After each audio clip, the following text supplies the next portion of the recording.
يا أيها الذين آمنوا إن تنصروا الله ينصركم ويثبت أقدامكم. Memang yang paling kita utamakan ialah kita membayar hutang. Ini yang paling kita utamakan. Kalau kita punya uang, alhamdulillah kita nafkahi diri kita, cukup.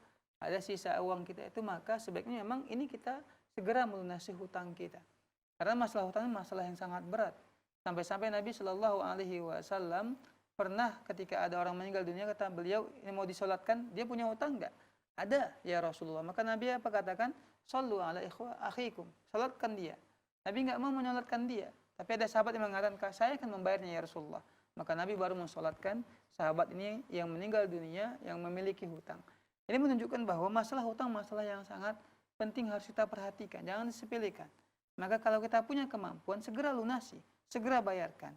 Tapi bukan berarti tidak boleh ataupun haram hukumnya kalau kita bersedekah dalam keadaan masih punya hutang.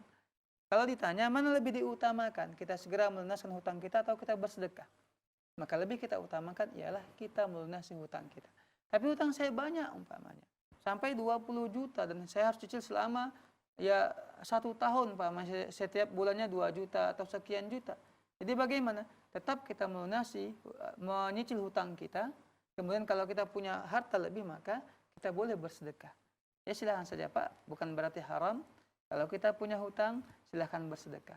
Ya semoga juga Allah Subhanahu wa Ta'ala dengan sedekah yang kita berikan kepada fakir miskin, kepada keluarga yang membutuhkan, atau kepada kedua orang tua kita, Allah memudahkan kita untuk melunasi hutang-hutang kita. Wallahu ta'ala.